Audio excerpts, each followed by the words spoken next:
Tu penses peut-être que ta gentillesse finira par être récompensée, que tes efforts et ton dévouement pour les autres seront un jour reconnus à leur juste valeur. Mais une pensée dérangeante, déjà observée par Machiavel, persiste. Une générosité mal placée peut se révéler toxique. Dans notre monde, offrir sans réfléchir, c'est souvent s'exposer à l'ingratitude, au mépris, voire à l'indifférence. Combien de fois t'es-tu vidé pour des personnes qui ne se souviennent même plus de ton existence? Dans cette vidéo, je te propose un voyage en terrain fragile. Derrière la noblesse apparente du don se dissimule une réalité plus sombre, souvent passée sous silence. Une vérité que peu osent regarder en face. Ne quitte pas maintenant, car ce que tu vas découvrir pourrait bien transformer ce que tu considères comme une faiblesse en une force nouvelle. Abonne-toi, like si ce discours résonne en toi, et écris en commentaire. Je refuse de souffrir en silence au nom du bien. Dans l'Antiquité, la générosité n'était pas un simple élan du cœur. C'était un acte réfléchi, une démonstration de puissance.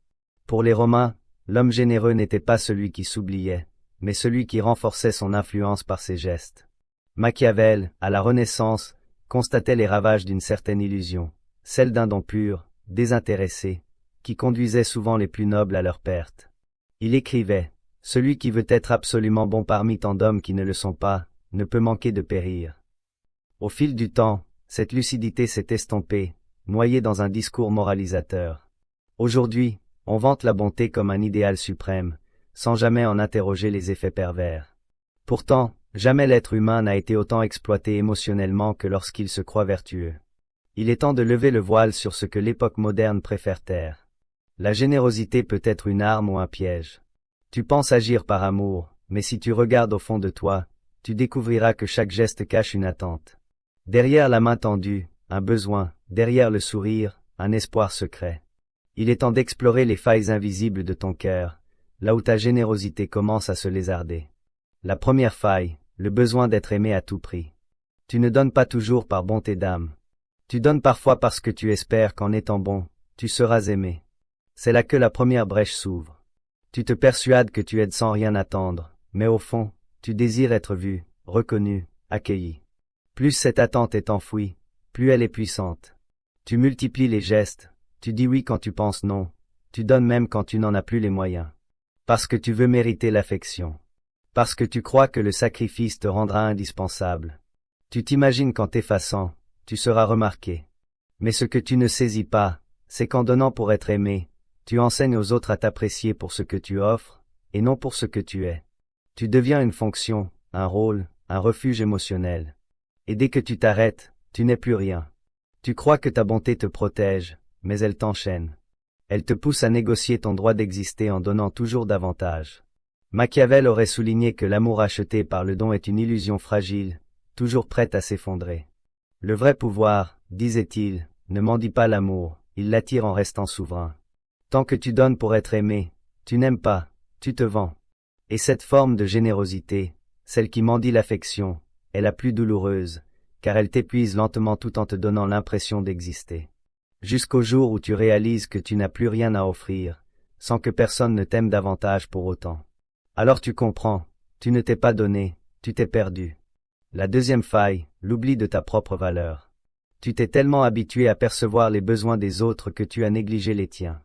Ta générosité t'a fait croire que ton rôle était d'être utile, toujours disponible, présent pour soutenir, réparer, porter.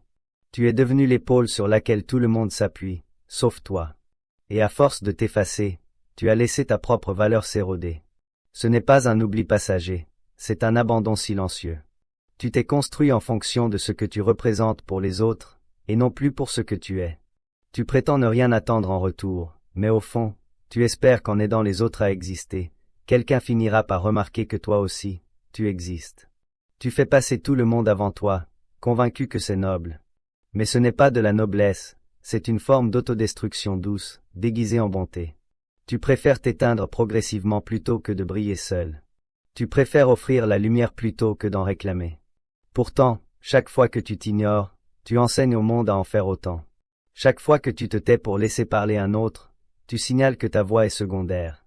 Machiavel ne prônait pas l'égoïsme aveugle, mais il savait que celui qui oublie sa valeur devient un esclave.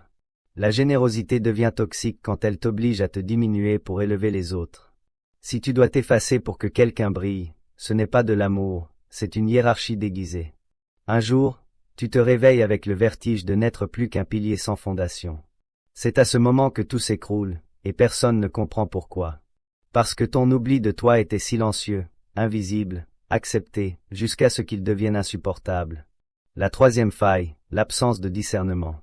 Avoir un cœur bon ne suffit pas. Il faut aussi savoir à qui tu tends la main.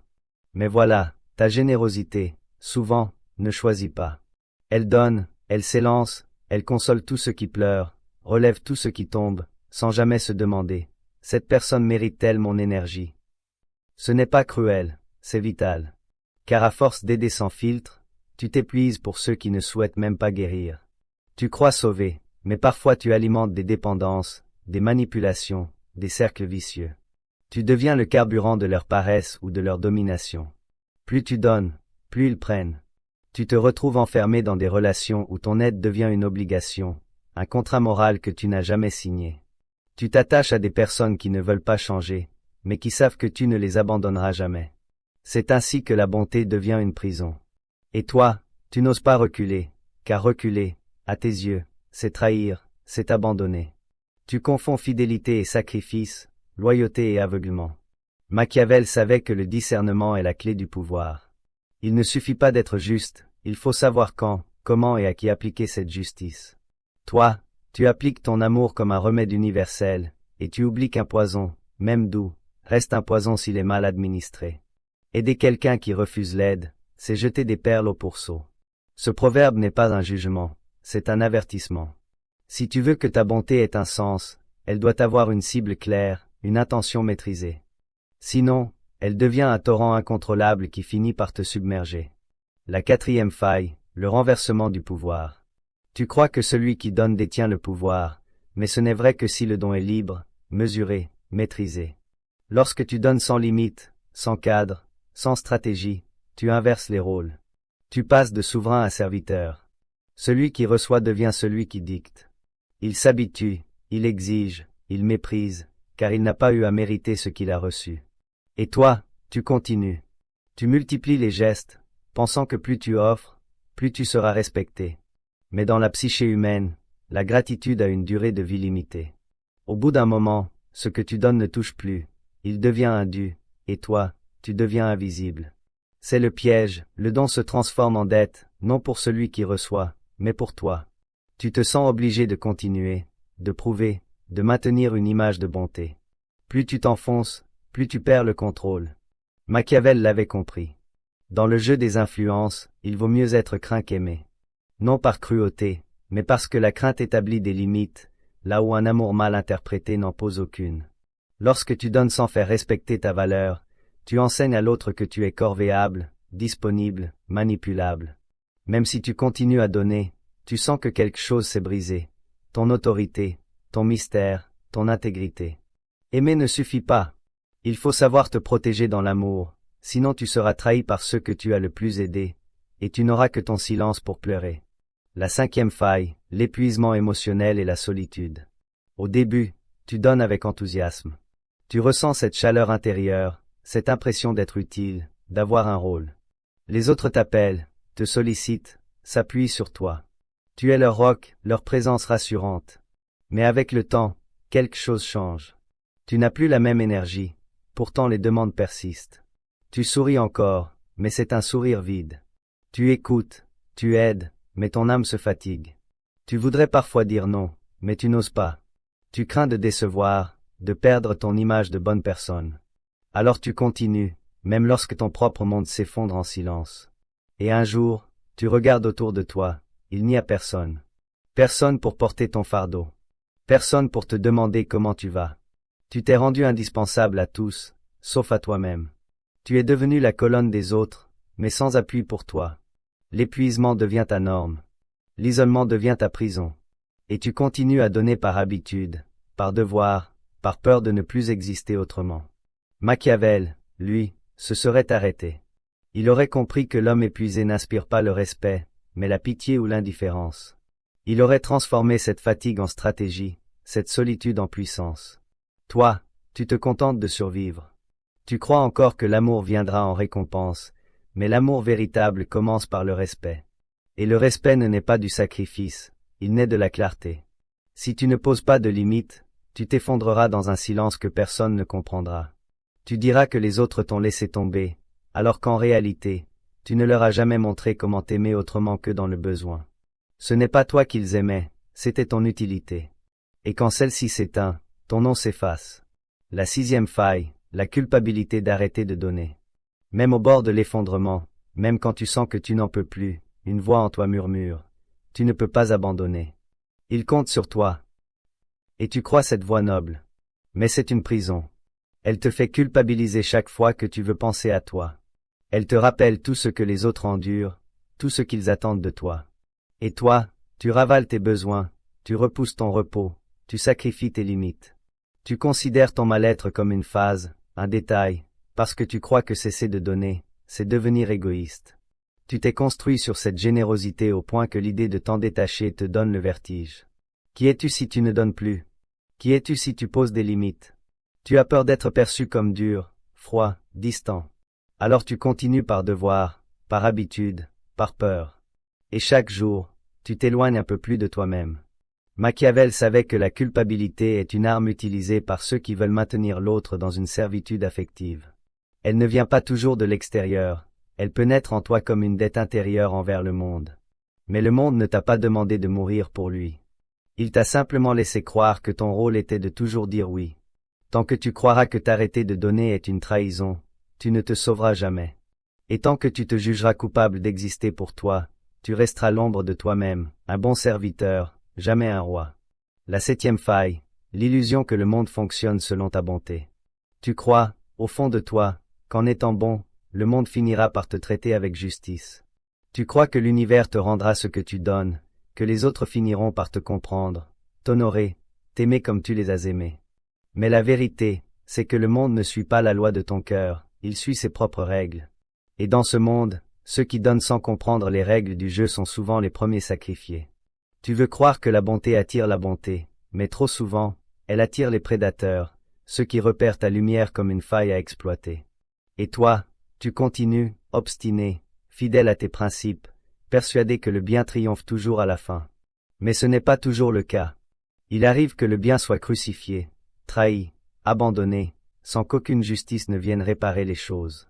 Machiavel, lui, l'avait compris. Il ne rejetait pas la bonté, mais il la plaçait dans un cadre, une bonté stratégique, lucide, consciente de la réalité.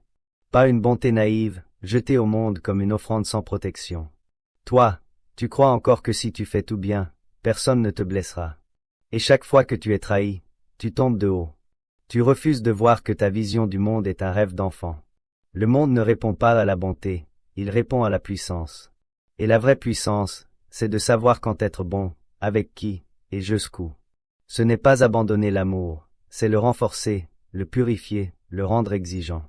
Tant que tu crois que ta bonté suffit à faire du monde un lieu sûr, tu resteras vulnérable, déçu, épuisé.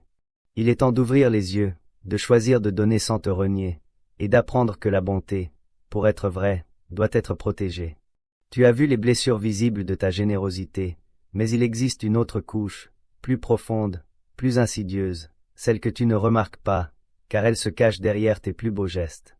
C'est là que le poison devient subtil, là que ton altruisme se change en prison. Ose maintenant regarder la face invisible de tes intentions. Le premier piège intérieur, la fierté de souffrir pour les autres. Tu te dis que tu souffres par amour, que ta douleur est noble, qu'elle prouve ta fidélité, ton humanité, ta grandeur d'âme. Et tu finis par te convaincre que plus tu souffres, plus tu aimes. Mais la vérité, c'est que tu es devenu dépendant de cette souffrance. Tu y trouves une identité, une fierté silencieuse, comme si ton endurance te rendait supérieur. Tu regardes les autres tomber et tu restes debout, brisé à l'intérieur mais droit à l'extérieur. Tu fais de ta douleur un trophée. Tu attends qu'on le voie, qu'on le reconnaisse. Et quand personne ne le remarque, tu en veux au monde. Tu ne le dis pas, mais tu ressens cette colère sourde. Après tout ce que j'ai fait, tout ce que j'ai porté, personne ne voit. Ce ressentiment t'empoisonne lentement. Machiavel aurait dit que celui qui tire orgueil de son sacrifice devient esclave de son image. Car à force de vouloir être le bon, le solide, le généreux, tu n'as plus le droit de tomber. Tu ne t'autorises plus à avoir mal autrement que dans le silence. Tu ne cherches plus la paix, tu cherches l'héroïsme. Et ce piège est subtil, car il te fait croire que tu agis par amour, alors que tu agis pour te prouver que tu mérites d'exister. Tant que tu confonds bonté et martyr, tu vivras dans l'ombre de toi-même. Tu n'aides pas, tu t'immoles, et tu attends qu'on allume des bougies pour te remercier. Mais personne ne le fera, car le monde ne célèbre pas les cœurs qui se taisent. Il prend, il consomme, puis il oublie. Si tu veux vraiment aimer, commence par t'aimer assez pour ne plus faire de ta souffrance une preuve. Tu n'as pas besoin de tomber pour mériter. Tu n'as pas besoin de mourir à petit feu pour qu'on voie ta lumière. Le deuxième piège, le besoin inconscient de sauver pour exister. Tu te sens vivant quand tu aides. Quand quelqu'un t'appelle, t'écrit, te dit « J'ai besoin de toi », tu te redresses intérieurement. Tu te sens utile, nécessaire, essentiel. Et sans t'en rendre compte, tu construis ton identité autour de cette posture, le sauveur. Le problème, c'est que cette posture devient vite un besoin. Tu recherches inconsciemment les gens brisés, les âmes égarées, les situations chaotiques, parce que c'est là que tu te sens exister pleinement. Tu ne te reconnais pas dans la paix, dans le silence, dans le non-drame. Il te faut un feu à éteindre, une douleur à consoler, un cœur à recoller. Sinon, tu te sens vide. Cette addiction t'amène à attirer toujours les mêmes profils, instables, blessés, dépendants. Tu ne les cherches pas, mais tu les attires parce que ton énergie dit « Je suis là pour vous sauver ». Tu crois que c'est de l'amour, mais c'est une forme de contrôle. Car aider te donne un rôle, et ce rôle, tu ne veux plus le perdre. Tu le protèges, tu le nourris, même si cela te détruit. Machiavel aurait vu dans cette attitude un piège politique. Celui qui construit son pouvoir sur la faiblesse des autres finit par dépendre de leur souffrance. Et c'est ce que tu vis. Tu as besoin que les autres aillent mal pour te sentir bien. Tu ne le dis pas, tu n'en es peut-être même pas conscient, mais c'est là. Et tant que ce besoin de sauver te définit, tu ne pourras jamais connaître une relation équilibrée. Tu seras toujours dans l'action, jamais dans l'être, toujours dans le faire, jamais dans la paix. Pour aimer vraiment, il faut exister sans fonction. Être aimé pour qui tu es, pas pour ce que tu répares. Et cela demande du courage, celui de déposer ton armure, de quitter la guerre, de t'asseoir dans le silence. Le troisième piège, l'addiction au rôle de la personne forte. Tu es devenu la personne forte, celle qui gère, qui encaisse, qui trouve les mots justes, qui tient quand tout le monde tombe. On te félicite, on te respecte, parfois même on t'admire. Et toi, tu te tiens droit, parce que tu crois que tu n'as pas le droit de flancher. Parce que si toi tu tombes, tout s'effondre. Alors, tu fais semblant. Tu souris quand tu veux pleurer. Tu rassures quand tu es paniqué. Tu aides quand tu es brisé. Et tu continues, jour après jour, à jouer ce rôle.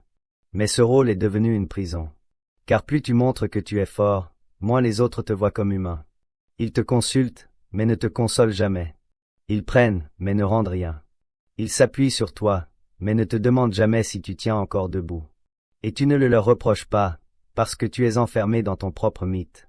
Tu préfères souffrir en silence que de dire « j'ai besoin d'aide ». Tu penses que tomber, c'est trahir cette image de force que tu as bâtie. Machiavel aurait souri face à cette tragédie intérieure, car il savait que l'excès de vertu devient un piège. Être fort n'est pas un problème. Le problème, c'est de ne plus pouvoir être faible, de ne plus pouvoir dire « je ne vais pas bien », sans craindre de perdre ton identité. Pourtant, il y a un pouvoir immense dans la vulnérabilité. Mais tu l'as oublié. Tu l'as remplacé par le masque, et ce masque te tue à petit feu. La vraie force n'est pas de tout porter, c'est de savoir quand poser le fardeau. C'est d'avoir le courage de dire « je n'y arrive plus », sans craindre d'être abandonné. Tu n'es pas une fonction, tu es une âme. Et tant que tu restes prisonnier de cette image de force, tu passeras à côté de la seule chose qui peut vraiment te guérir, l'amour reçu sans effort. Le quatrième piège, la haine refoulée déguisée en altruisme. Tu aides, tu conseilles, tu donnes ton temps, ton énergie, ta patience. Mais parfois, au fond de toi, tu ressens une tension, une amertume, une colère que tu n'oses pas nommer, parce que tu veux rester bon, parce que tu refuses de croire que ta générosité puisse être contaminée par l'ombre. Et pourtant, cette ombre existe. Tu veux aider, mais tu veux aussi que l'autre te soit redevable. Tu veux aimer, mais tu veux aussi qu'on te reconnaisse, qu'on te respecte, qu'on se souvienne. Et quand ce n'est pas le cas, quelque chose en toi se contracte. Tu ressens de la frustration, parfois même du mépris. Tu te dis, après tout ce que j'ai fait, voilà comment on me traite. Là, ton aide n'est plus pure. Elle devient un moyen de contrôler, de maintenir l'autre sous influence. Tu ne demandes rien, mais tu attends tout. Tu aides, mais tu observes. Tu donnes, mais tu juges. Machiavel aurait vu dans cette dynamique une stratégie de domination subtile, donner pour créer une dette morale, et ainsi maintenir l'autre sous emprise, sans jamais passer pour le bourreau. Et c'est ce que tu vis parfois sans le vouloir. Ton altruisme devient un masque, un camouflage pour des blessures profondes. Tu ne veux pas haïr, alors tu aides. Tu ne veux pas punir, alors tu conseilles. Mais au fond, tu en veux à ceux que tu aides, parce qu'ils ne comblent pas ce vide que tu portes en toi. Parce qu'ils ne réparent pas ce que tu sacrifies. Et tu continues, malgré tout, à jouer ton rôle, jusqu'au jour où l'amertume déborde. Et tu ne comprends pas pourquoi tu es si en colère. C'est simple, tu ne donnes plus par amour. Tu donnes pour combler une dette intérieure que personne ne pourra jamais effacer. Le cinquième piège, la générosité qui humilie sans le savoir. Tu penses que tu fais du bien. Tu tends la main, tu ouvres ton cœur, tu donnes sans compter. Mais parfois, ce que tu appelles bonté devient pour l'autre une blessure. Parce qu'en donnant toujours, tu rappelles à l'autre ce qu'il n'a pas. Tu crois que tu élèves, mais parfois tu écrases. Tu veux réparer, mais tu rappelles à l'autre qu'il est brisé. Et s'il ne réagit pas comme tu l'espérais, tu te sens blessé, incompris, rejeté. Mais as-tu seulement vu que ta générosité n'était pas neutre? Qu'elle créait un rapport de force invisible, mais réel? Toi, en position de celui qui donne, l'autre, en position de celui qui dépend. Et parfois, ce déséquilibre devient une humiliation. Il n'ose pas te le dire. Il prend, il sourit, il remercie. Mais en lui, une voix dit, « Pourquoi est-ce toujours moi qui reçois? Pourquoi est-ce lui qui sait, qui peut, qui sauve ?» Ta générosité devient alors une domination douce, un rappel constant de ton pouvoir, de ta place. Tu ne le fais pas exprès, tu veux bien faire. Mais tu oublies que l'aide n'est pas toujours perçue comme un cadeau. Elle peut être un rappel de faiblesse. Machiavel aurait dit que le vrai pouvoir ne s'affiche pas. Il s'exerce en silence, sans produire d'humiliation, sans créer de dette morale visible. Si tu veux vraiment aider, commence par voir l'autre non comme un être à sauver, mais comme un égal momentanément égaré. Refuse de construire ta valeur sur ce que tu donnes. Refuse d'imposer ton aide comme une évidence. Demande-toi, est-ce que ce que j'offre élève ou écrase? Est-ce que je tends la main, ou est-ce que je domine en silence? La vraie bonté c'est se retirer. Elle sait ne pas insister. Elle sait quand l'autre a besoin d'espace pour se relever seul. Sinon, ce n'est pas de l'amour, c'est une manière élégante d'enfermer l'autre dans la reconnaissance éternelle. Le sixième piège, la confusion entre aimer et réparer. Tu dis que tu aimes, tu dis que tu fais tout par amour. Mais si tu regardes bien, tu verras que tu ne construis pas des relations, tu tentes de réparer des gens. Tu t'attaches à ceux qui ont des fêlures, des histoires sombres, des blessures mal fermées. Tu les écoutes, tu les portes, tu les recoues. Et tu crois que cet investissement est de l'amour. Mais ce n'est pas toujours le cas. Tu ne tombes pas amoureux d'une personne, tu tombes amoureux de ce qu'elle te permet d'être, le réparateur, le pilier, le guide. Et tant que tu es dans ce rôle, tu existes. Tu donnes du sens à ta douleur passée. Tu crois que réparer les autres, c'est enfin donner une utilité à ta propre histoire. Mais tu confonds les rôles. Aimer, ce n'est pas soigner. Ce n'est pas combler ni réparer. Aimer, c'est voir l'autre dans sa plénitude, pas dans son manque. Machiavel aurait dit que celui qui construit une relation sur le besoin construit un lien fragile, instable, dépendant. Car dès que l'autre commence à aller mieux, tu ne sais plus où te placer. Tu perds ton rôle. Tu te sens inutile. Tu crées des attachements qui ne reposent pas sur l'amour, mais sur la douleur partagée. Tu construis un couple comme on construit une clinique. Et quand la blessure guérit, tu ne reconnais plus rien. Tu te sens abandonné, alors que tu n'étais jamais vraiment aimé pour toi-même. Et c'est cela, le piège, croire que l'amour naît de la réparation, alors qu'il naît de la liberté. Tant que tu cherches des gens à réparer, tu ne tomberas jamais amoureux de personnes entières, et tu ne te permettras jamais d'être aimé autrement que comme un soignant. Il est temps de sortir de cette logique, de te permettre d'aimer sans fonction, et d'accepter d'être aimé sans être utile, juste pour ce que tu es. Le septième piège, l'impossibilité d'accepter que l'autre refuse ton aide. Tu donnes, tu proposes, tu tends la main. Et parfois, l'autre dit non. Il refuse ton aide, ton soutien, ta présence. Et là, quelque chose en toi s'effondre. Tu ne comprends pas. Tu étais sincère, tu voulais aider. Tu ne demandais rien en retour. Et pourtant, on t'a fermé la porte. Ce rejet, tu le vis comme une injustice, comme une agression. Tu te sens incompris, trahi. Et parfois, tu insistes, tu expliques, tu reviens, tu pousses. Tu veux tellement aider que tu ne vois pas que l'autre n'est pas prêt, ou qu'il ne veut pas de toi. Et cela, tu ne l'acceptes pas, parce que ton besoin d'aider est devenu une preuve de ta valeur. Et si on refuse ton aide, tu as l'impression qu'on te refuse toi. Tu ne fais plus la différence. Mais l'amour, le vrai, commence par la liberté. Si l'autre ne veut pas de ton aide, tu dois pouvoir t'effacer sans ressentiment, sans colère, sans drame. Machiavel aurait dit que forcer l'ordre là où il n'est pas désiré est une forme subtile de tyrannie. Et c'est ce que tu fais parfois sans t'en rendre compte. Ton aide devient une pression, un devoir, une intrusion. L'autre ne peut plus respirer sans sentir ta présence, et tu t'étonnes qu'il s'éloigne. Tu crois qu'il ne comprend pas, mais c'est toi qui n'acceptes pas sa frontière. Tu veux aider? Alors commence par respecter le silence, le refus, la distance. Parfois, la plus grande preuve d'amour, c'est de ne rien faire, de laisser l'autre s'écrouler, se relever, te rejeter s'il le faut. Tu n'es pas là pour être accepté à tout prix. Tu es là pour offrir ce qui est librement reçu, rien d'autre. Et tant que tu ne sauras pas partir quand il le faut, tu resteras prisonnier de ce besoin d'être nécessaire. Ce besoin qui te fait croire que sans toi, l'autre est perdu. Alors qu'en vérité, c'est toi qui ne sais plus qui tu es sans l'autre à sauver. Tu as vu les blessures, tu as reconnu les pièges. Mais maintenant, tu dois choisir, continuer à te vider au nom d'une bonté mal orientée, ou poser des actes qui sauvent ton intégrité. Car la transformation ne vient pas de la compréhension seule, elle vient des décisions concrètes, celles que tu t'apprêtes à prendre maintenant. La première technique, apprendre à donner sans te sacrifier. Tu as cru pendant longtemps que donner, c'était s'oublier. Que l'amour vrai exigeait le silence de tes besoins, l'effacement de tes désirs, la négation de ta fatigue. Tu as confondu don et disparition. Pourtant, donner n'a jamais signifié te perdre. Donner, c'est offrir une partie de toi, pas ta totalité. Tendre la main, pas t'allonger au sol pour qu'on marche sur toi. Cette technique commence par un simple changement intérieur. Avant chaque geste, chaque aide, chaque présence, pose-toi une question essentielle. Est-ce que je me respecte dans ce que je m'apprête à faire? Si la réponse est non, retiens-toi, respire, réévalue. Car un don qui te coûte ton intégrité est un poison maquillé. Machiavel aurait dit que toute ressource doit être administrée avec stratégie. Même l'amour. Ne donne pas par peur. Ne donne pas pour acheter la paix. Ne donne pas pour éviter le rejet. Donne quand ton cœur est plein. Donne quand tu es en position de force. Donne quand ton geste ne te vide pas. Et si tu sens que tu le fais pour ne pas perdre l'autre, alors tu n'es pas dans l'amour, tu es dans la survie affective. Cette technique est simple en apparence, mais exigeante en vérité.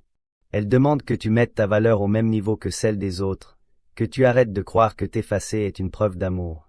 L'amour n'a pas besoin de cadavres émotionnels, il a besoin de présence entière. Chaque fois que tu veux aider, souviens-toi de cette règle, si ton aide te détruit, elle n'est plus sacrée. Elle devient une trahison envers toi-même. Et cette trahison silencieuse, répétée au nom du bien, est celle qui finira par t'anéantir. C'est pourquoi apprendre à donner sans te sacrifier est ton premier acte de puissance. La deuxième technique, reconnaître les relations à sens unique et t'en détacher. Certaines relations n'ont jamais été réciproques. Elles n'ont existé que parce que tu donnais sans compter. Tu étais la lumière, l'écoute, le refuge, et l'autre prenait toujours, sans jamais te regarder vraiment. Mais tu restais, parce que tu confondais fidélité et loyauté, amour et habitude, bonté et résignation. Cette technique t'invite à regarder en face qui, dans ta vie, ne fait que recevoir. Qui te sollicite quand il va mal, mais disparaît dès qu'il va bien. Qui t'utilise comme un appui, mais ne serait jamais là si les rôles s'inversaient. Tu n'as pas à juger. Tu as à voir. Et une fois que tu vois, tu dois agir. Cela ne veut pas dire tout couper dans la violence.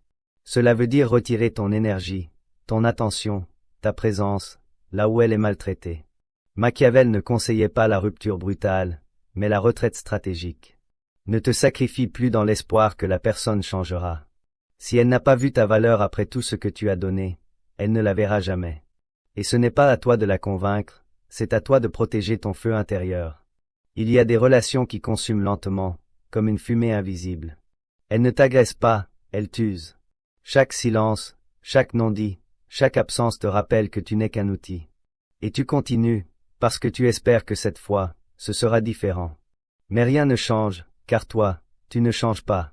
Tant que tu restes, l'autre n'a aucune raison de t'honorer. Reconnaître une relation à sens unique, c'est arrêter de vivre dans le déni. C'est dire, ma bonté n'est pas à vendre, elle n'est pas gratuite, elle est précieuse. Et si tu ne sais pas l'honorer, alors tu ne la mérites pas. La troisième technique, identifier le rôle que tu joues dans chaque aide que tu proposes. Tu aides. Mais as-tu déjà demandé pourquoi tu aides? Pas en surface, pas avec les réponses faciles. Pourquoi, vraiment? Quel rôle cherches-tu à jouer dans la vie de l'autre? Sauveur, rédempteur, conseiller, pilier. Tu crois que tu agis par amour, mais souvent, tu agis pour confirmer une image intérieure. Tu veux être celui qu'on ne peut pas oublier, celui sans qui les autres ne se relèveraient pas. Et cette quête t'aveugle. Tu aides même quand l'autre ne t'a rien demandé. Tu donnes même quand ce n'est pas ton rôle. Et quand on refuse ton aide, tu te sens inutile, parce que tu t'es identifié à cette posture, le nécessaire. Cette technique t'invite à te regarder avec une lucidité brutale. Quel rôle cherches-tu à jouer dans la vie des autres? Est-ce vraiment de l'amour, ou est-ce une façon de fuir ton vide intérieur?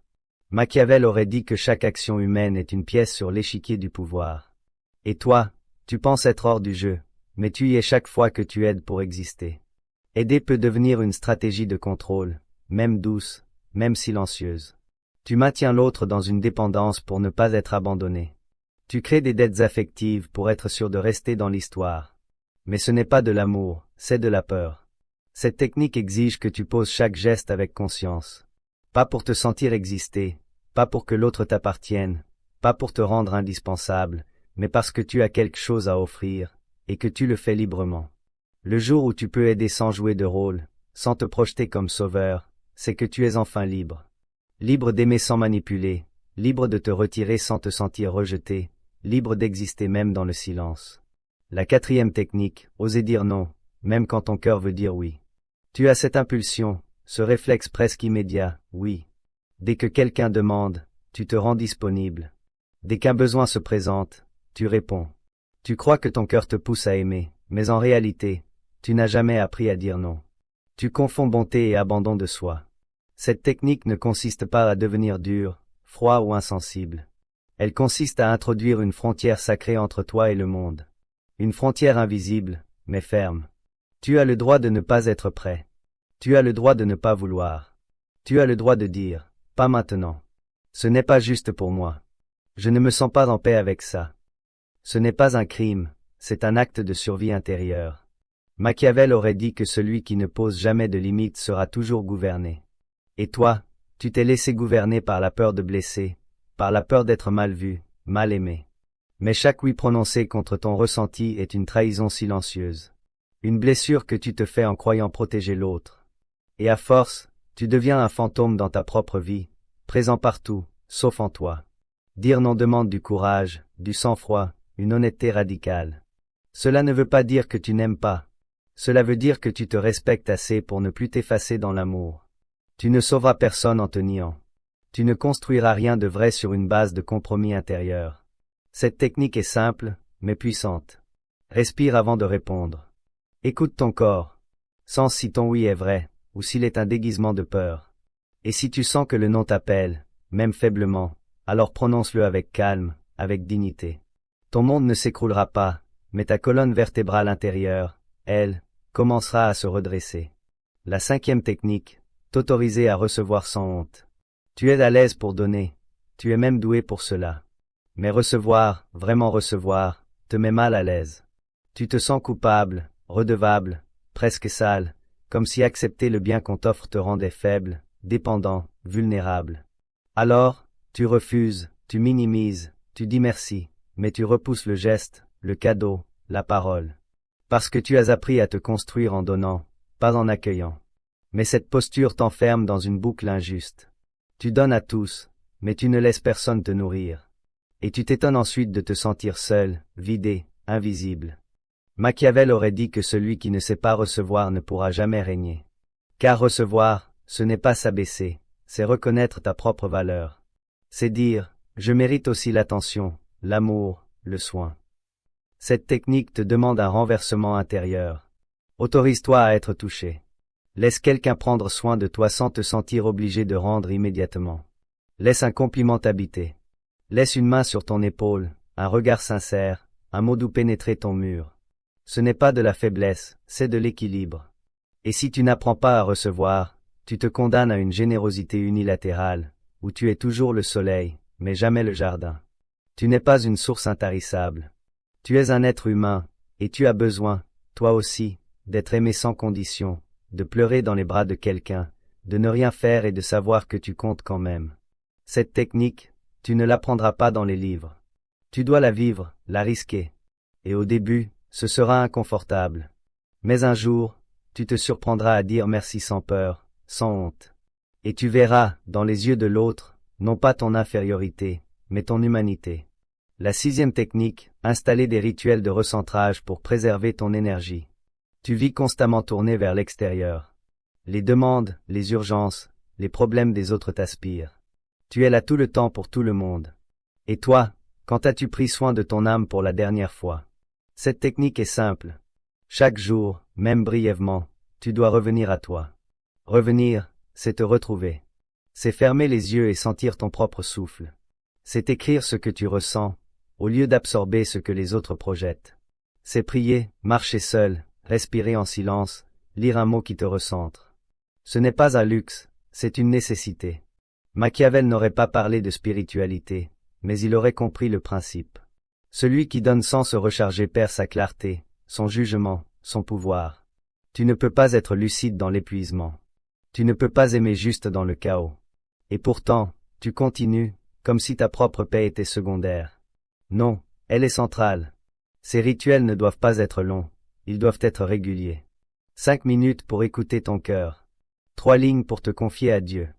Un regard dans le miroir pour te dire que tu existes. C'est dans ces gestes que tu reconstruis ta colonne invisible, que tu évites de devenir une coquille vide qui dit oui à tout. Car tu le sais maintenant, être présent à toi, c'est le début de toute présence vraie aux autres. Sans cela, tu donnes de la surface, pas de la profondeur. Et l'amour sans profondeur devient mécanique, épuisant, automatique. Ne cherche pas la solution dans les autres. Reviens à toi chaque jour, même un instant.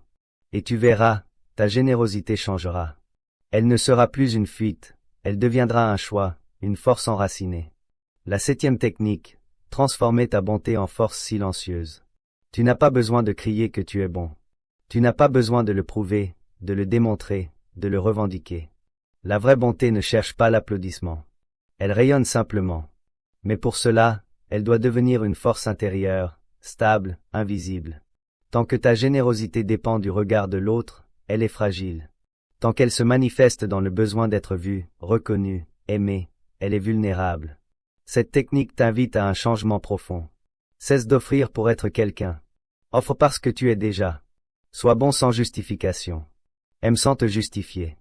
Pardonne sans le clamer. Machiavel aurait vu là un pouvoir rare. Celui qui agit sans dépendre du bruit. Celui qui influence sans s'exposer. Tu n'as pas besoin d'être au centre pour changer une pièce. Parfois, la vraie domination est celle qui se tient en retrait, mais qui influence tout. La bonté visible peut être admirée. Mais la bonté silencieuse transforme les atmosphères. Elle n'a pas besoin d'être entendue, elle est ressentie. Et cette puissance-là, personne ne peut la voler. Cette technique ne se pratique pas en un jour. Elle se forge dans le silence, dans les choix quotidiens, dans les renoncements invisibles. Ne cherche plus à prouver. Ne cours plus après la reconnaissance. Travaille ton âme, affermis ton cœur, redresse ta posture intérieure. Et un jour, tu verras que ta présence seule sera un refuge, que ton regard suffira à rassurer, que ton silence imposera le respect, parce que tu ne donneras plus pour plaire. Tu donneras parce que tu es plein. Et cette plénitude tranquille, ce feu doux mais constant, sera ta signature. La bonté ne doit plus être ton identité, elle doit devenir ton rayonnement. Et ce rayonnement-là, personne ne peut l'éteindre. Tu es arrivé jusqu'ici. Cela signifie une chose, quelque part en toi, une vérité à raisonner. Une vérité que tu refusais peut-être de voir, mais que ton cœur reconnaît. Tu n'es pas trop bon. Tu n'es pas naïf, tu es blessé. Et cette blessure a fait de ta bonté un masque, une stratégie, une survie. Tu as donné parce que tu ne savais pas comment recevoir. Tu as aidé parce que tu ne savais pas comment exister. Tu as porté les autres parce que tu n'as jamais appris à te tenir debout pour toi-même. Et pendant tout ce temps, tu croyais aimer. Tu croyais faire le bien. Mais ce bien t'a vidé. Il t'a abîmé. Il t'a fait croire que ta valeur ne tenait qu'à ce que tu pouvais offrir. Alors, tu as tout offert, ton temps, ton énergie, ton écoute, ton âme. Et aujourd'hui, tu portes les cicatrices de cette offrande silencieuse. Tu ressens un vide, une fatigue que personne ne comprend, une solitude étrange, même entouré, parce que tu as été utile, mais pas aimé, présent, mais pas vu, généreux, mais jamais considéré comme sacré. Ce script n'est pas un appel à devenir froid, distant, fermé.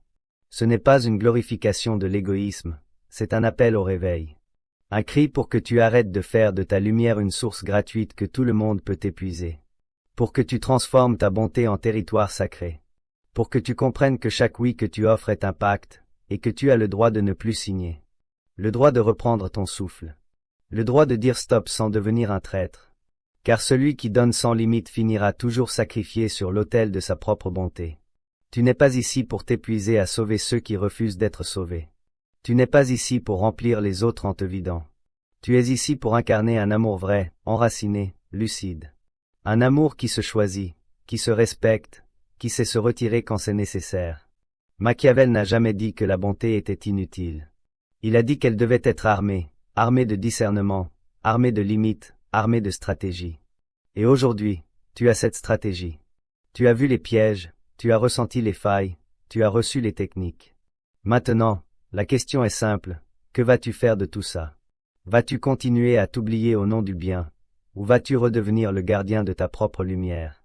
Car il y a une dernière vérité, la plus silencieuse, la plus puissante, un être qui s'est aimé sans se trahir devient inarrêtable. Il ne crie pas, il ne court pas après l'amour, il rayonne. Et dans ce rayonnement, il attire le respect, la paix, la vraie réciprocité. Tu n'as pas besoin d'en faire plus. Tu as besoin d'en faire moins, mais avec justesse. Tu n'as pas besoin d'être partout. Tu as besoin d'être pleinement là où ton âme est honorée. Et si tu dois t'éloigner de ceux qui profitaient de ton silence, alors éloigne-toi sans bruit, sans drame, sans haine. Parce que parfois, s'aimer, c'est partir. Si ce message t'a réveillé, laisse une trace.